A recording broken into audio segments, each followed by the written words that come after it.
Hi, welcome to HR Tuesday Tips with Miller. I'm Lori Miller and this is Janine Brown Miller. And what we're going to be doing is we're going to be taking a look at how do you get your office in order when it comes to a lot of the HR critical pieces of information. So, Janine, let's talk about an HR assessment. All right, very important part of anyone's business, small or large. And there are certain key areas that you definitely want to zoom into. And we're going to do a series of videos on the topics. So they're going to be recruitment and hiring, which we'll cover today, employee relations, training and development, and also records management, which is a key piece. And then, of course, there's a lot of other legal considerations that you'll find on these assessments. So with recruitment and hiring, do job descriptions exist? Are they specific, functional, and compliant? And that's a key thing, because anytime I see job descriptions, generally they're just pulled off the internet and they're not terribly relevant to the job.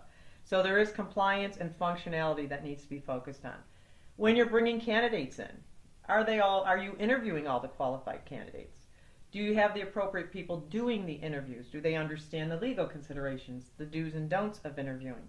And then, of course, you're going to want to make sure you have written permission to get references, because if you don't reference people and there's a problem with the employee, there's the potential for wrongful hires and other things that go with that.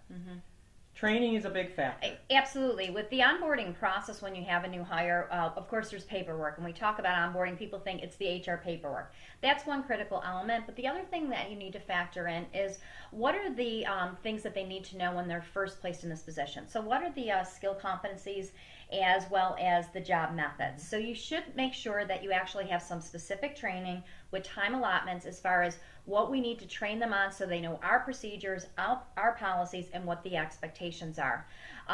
So I would encourage you to make sure you have a specific HR onboarding process. When I say HR, even if you don't have an HR department or someone designated, someone has to be responsible in your organization to make sure we're covering the job methods, skill competencies, behavioral competencies, and what's expected on the job. So I can't say enough about that, because most people will succeed when they're hired in an organization if we have the right process in place and we're doing the effective training. And the other important piece to that is it will reduce turnover. Absolutely. You know, when people feel comfortable and they know what's expected of them, they'll be more likely to stay. Excellent. Very good.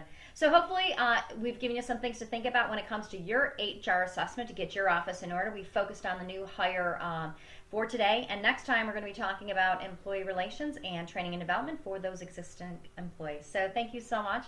Sit back, relax. We got this.